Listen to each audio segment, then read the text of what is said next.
Assalamualaikum warahmatullahi wabarakatuh. Yang saya hormati Bapak Dr. Samson Fajar, MSOSI, selaku dosen pengampu ibadah, akhlak, dan muamalah, dan teman-teman yang saya sayangi. Puji syukur kita haturkan kepada Allah Subhanahu wa Ta'ala yang telah melimpahkan rahmat, hidayah, serta inayahnya kepada kita semua, sehingga hingga detik ini kita masih diberikan kesehatan jasmani dan rohani. Tak lupa sholawat serta salam kita sanjung agungkan pada junjungan Nabi kita Muhammad Sallallahu Alaihi Wasallam yang telah membawa kita dari zaman jahiliyah menuju zaman yang terang benderang hingga saat ini. Di sini saya sebagai moderator yang akan memandu jalannya presentasi pada hari ini. Sebelumnya, perkenalkan, nama saya Syaidatun Natsifah, NPM 21310011 dan di sebelah kanan saya Aisyah Nur Sabana, NPM 21310008, dan di sebelah kiri saya Aulia Wulandari, NPM 21310022. Dan materi yang akan kita bahas pada hari ini yaitu hakikat ibadah. Materi yang pertama akan disampaikan oleh rekan saya Aulia Wulandari. Kepada Aulia Wulandari saya persilahkan. Baiklah, saya di sini sebagai pemateri pertama yang akan menyampaikan materi yaitu konsep ibadah. Kata ibadah berasal dari bahasa Arab al-ibadah yang secara etimologi berarti tunduk, patuh, merendahkan diri, dan hina. Artinya menurut Yusuf Qaradawi, tunduk, patuh, dan merendahkan diri di hadapan Yang Maha Kuasa. Tapi kalau di hadapan manusia bukanlah rendah diri, melainkan rendah hati. Jadi bedanya jika di hadapan Allah kita rendah diri, maka di hadapan manusia kita rendah hati. Ibadah merupakan salah satu tujuan penciptaan manusia, dan untuk merelasikan tujuan tersebut diutuslah Rasul-Rasul Allah beserta kitab-kitabnya. Namun banyak sekali manusia yang hanya fokus terhadap ibadah tertentu, contohnya sholat, zakat, dan puasa. Padahal jenis-jenis ibadah sangat banyak, mencakup semua yang Allah ridhoi. Para ulama menjelaskan secara garis besar, ibadah dibagi menjadi dua, yaitu ibadah mahdoh dan ibadah khairu. Ibadah mahdoh adalah ibadah yang murni ibadah, yang ditunjukkan oleh 3 ciri, yaitu pertama, ibadah mahdoh adalah amal dan ucapan yang merupakan jenis ibadah sejak asal penetapan dari dalil syariat. Yang kedua, ibadah mahdoh juga ditunjukkan dengan maksud pokok orang yang mengerjakannya, yaitu dalam rangka meraih pahala di akhirat. Yang ketiga, hanya bisa diketahui melalui jalan wahyu. Contoh ibadah mahdoh adalah sholat, zakat, puasa, dan haji. Yang kedua yaitu ibadah khairu. Ibadah khairu adalah ibadah yang tidak murni ibadah, yang memiliki pengertian yang kebalikan dari 3 ciri ibadah mahdoh.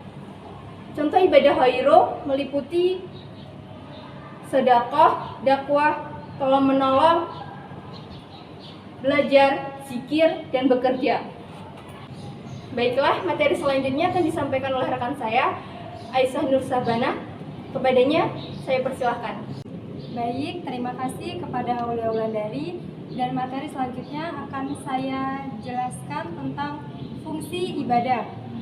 Fungsi ibadah yang pertama yaitu mewujudkan hubungan antara Allah dengan hambanya. Mewujudkan hubungan manusia dengan Tuhannya dapat dilakukan melalui muqarabah.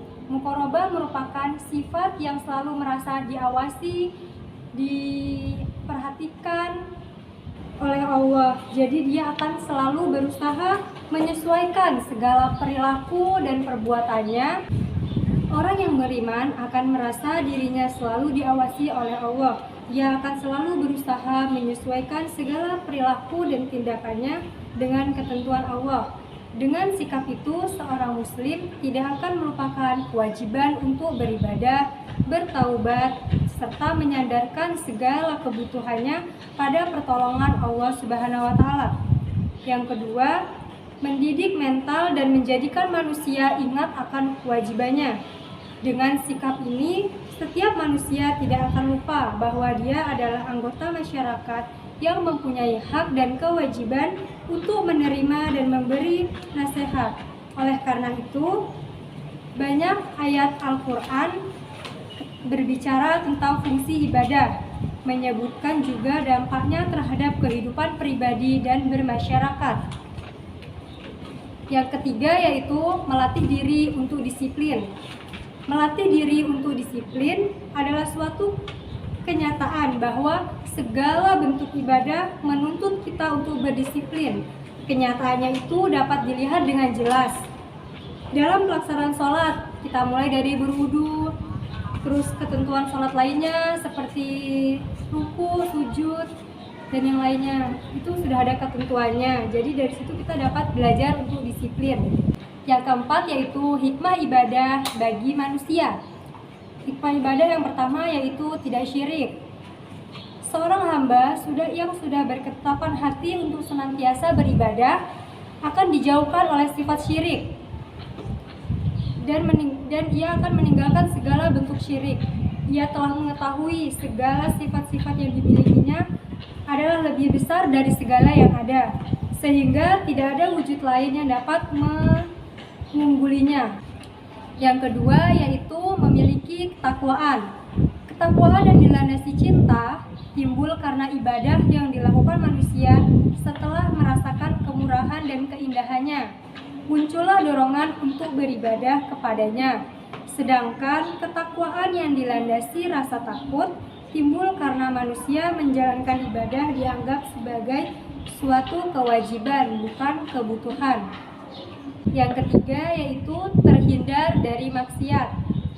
Ibadah memiliki daya pensucian yang kuat, sehingga dapat menjadi tameng dari pengaruh kemaksiatan. Tetapi keadaan ini hanya bisa dikuasai jika ibadah yang kita lakukan berkualitas. Ibadah ibarat sebuah baju yang harus selalu dipakai dimanapun manusia berada. Pemateri selanjutnya akan disampaikan oleh rekan saya yaitu Sayyidatun Nazifah. Kepadanya saya persilakan. Di sini saya akan menjelaskan materi selanjutnya tentang makna spiritual ibadah bagi kehidupan masyarakat atau kehidupan sosial. Pengertian ibadah dalam kehidupan masyarakat ialah pengabdian kepada Allah Subhanahu wa taala dalam bentuk sholat, puasa, zakat, haji, zikir, dan membaca Al-Qur'an. Dalam surat Al-Baqarah ayat 43 Allah berfirman yang artinya, dirikanlah sholat, tunaikanlah zakat, rukuklah beserta orang-orang yang rukuk. Nah, maksudnya sholat dan ibadah adalah termasuk zakat yang satu paket. Maksudnya ibadah yang dilakukan secara bersamaan. Kedua hal ini berkaitan dengan hablum minallah dan hablum minanas. Sedangkan zakat juga tidak hanya berkaitan untuk beribadah kepada Allah saja, tetapi memiliki dampak sosial yang cukup tinggi bagi masyarakat, yaitu untuk kesejahteraan masyarakat dan kemaslahatan umat. Tujuannya untuk meratakan jurang, yaitu dari zakat itulah kita tidak membedakan mana yang kaya dan mana yang miskin. Jadi dari yang kaya kita bisa memberikan sebagian dari kita kepada orang yang kurang mampu, atau lebih tepatnya kita saling memberi. Nah, dalam kehidupan tersebut hal yang mencakup seluruh aspek dibutuhkan manusia itu tidak hanya tentang hal-hal yang di atas tadi, melainkan itu mencakup aspek keseluruhan masyarakat, mencakup aspek keseluruhan manusia dalam bentuk perdagangan, bekerja, terus mencari ilmu pengetahuan, dan lain sebagainya. Makanya manusia harus menerapkan apa yang telah disebutkan dalam Al-Quran dan hadis ke dalam kehidupan masyarakat atau kehidupan sosial. Nah, karena kehidupan tidak hanya mencakup atau berurusan dengan hal-hal tersebut, melainkan kita sebagai manusia juga mencakup berbagai macam aspek seperti perdagangan, bekerja, mencari ilmu pengetahuan, terus bercocok tanam dan lain sebagainya. Makanya manusia harus menerapkan apa yang telah disebutkan dalam Al-Quran dan hadis ke dalam kehidupan sosial. Berikut beberapa makna spiritual ibadah bagi kehidupan sosial, antara lain yang pertama, kebahagiaan dan kesenangan hidup yang hakiki di dunia dan akhirat. Yang kedua, kemudahan semua urusan dan jalan keluar atau solusi dari semua masalah atau dari kesulitan yang dihadapi. Itu tadi pemaparan materi hakikat ibadah dari kelompok kami. Apabila kelompok kami terdapat kekurangan atau kesalahan dalam menjelaskan materi tersebut, kami mohon maaf dan kepada Allah kami mohon ampun. Akhirul kalam, wabillahi taufik wal hidayah. Wassalamualaikum warahmatullahi wabarakatuh.